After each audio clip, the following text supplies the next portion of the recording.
USVI News, your Virgin Islands connection. Hi, everyone. Thanks so much for joining us for USVI News. I'm Emily Matson.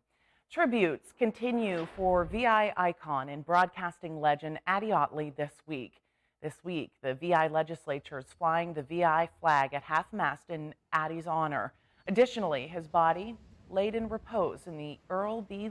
Otley Legislative Hall on St. Thomas for the public to pay their final respects on Wednesday morning. Addy Otley served the USVI as three-time senator in the 9th, 10th, and 13th legislatures. He also served as lieutenant governor. And of course, he was known for his legendary morning show on WSTA, which he hosted for more than 50 years, as well as his show Face to Face, which he hosted for over 35 years. This Wednesday, Puerto Rico celebrates its 105th anniversary of U.S. citizenship.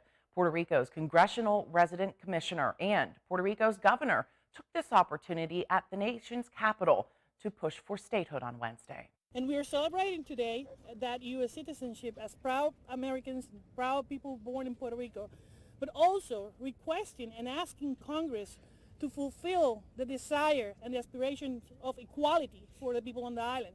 Statehood is our chosen path to equality, and we will fight for it until we achieve it.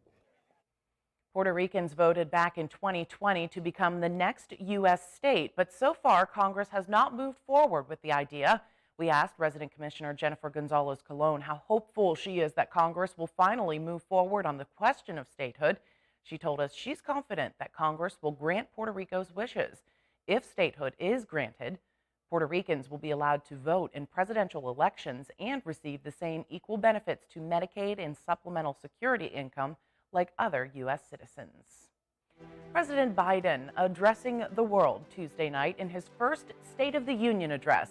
It comes at a time of unrest with record inflation, high gas prices, supply chain shortages here in our nation, and war raging in Ukraine. The president touched on domestic issues, repitching his Build Back Better legislation and touting the bipartisan infrastructure bill as well. And of course, he addressed the international crisis between Russia and Ukraine. 6 days ago, Russia's Vladimir Putin sought to shake the very foundations of the free world, thinking he could make it bend to his menacing ways. But he badly miscalculated. He thought he could roll into Ukraine and the world would roll over. Instead, he met with a wall of strength he never anticipated or imagined. He met the Ukrainian people. A new UN climate report warns we are running out of ways to adapt to climate change. The grim finding shows nearly half of the world's population is considered highly vulnerable, and global leadership to combat the climate change is failing. Reporter Deborah Alfarone reports from the White House, where the Biden administration is facing a legal challenge that could hinder the president's climate agenda. A dire warning from the world's leading climate scientists: adapt or suffer. There is a brief and rapidly closing window to secure a livable future on the planet. A new UN report finds the risks of climate change are growing, adding to ecological threats like wildfires, heat waves, and rising sea levels, displacing people from their homes and damaging their health. The report says countries have failed to rein in carbon emissions. This abdication of leadership is criminal. The world's biggest polluters are guilty of arson on our only home. The UN Secretary General says it's essential for world leaders to meet the goal of limiting global temperature rise by 1.5 degrees Celsius. President Biden entered the White House with the most ambitious climate agenda in U.S. history, but his signature package for it, Build Back Better, has stalled in Congress. And there could be another hurdle for the president. The Supreme Court heard an appeal Monday from 19 mostly Republican-led states and coal companies challenging the EPA's authority to limit carbon dioxide emissions from power plants. The EPA can now regulate in ways that cost billions of dollars, affect thousands of businesses, and are designed to address an issue with worldwide effect. This is major policymaking power under any definition. The outcome of the Supreme Court case could hamstring the Biden administration's efforts to fight climate change in the U.S. The High Court agreed to hear the case, even though the EPA currently has no plans to deal with carbon output from power plants. A decision is expected in June.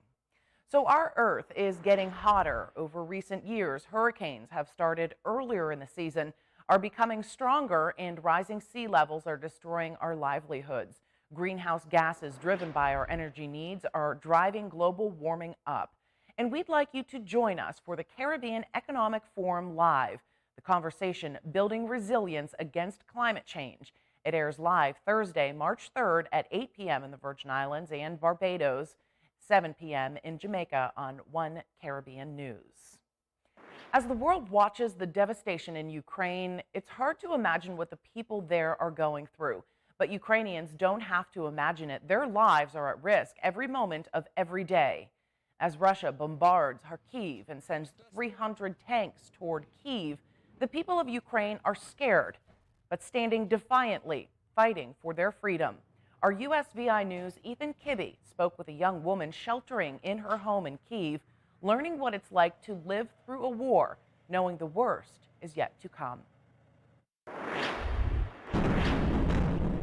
We're waking up with shootings and bombs. It's horrible. Her entire life, Kristina Belichenko has lived in fear of Russia, terrified of the day that the threat of Russian aggression would become the reality of war.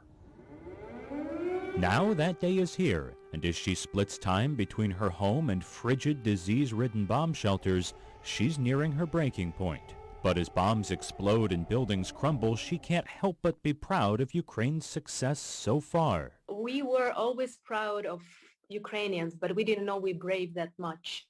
Honestly, we were many people super surprised that our military is so strong and so brave to stand up for our country and be so brave to stand up against two countries now. It's Belarus, we as Russia. She says every day is a roller coaster of emotions, pride in her country, defiance of the Russians, and fear not just for her family, but for her life. You don't know if you're going to be alive tomorrow. You don't know if your family going to be here.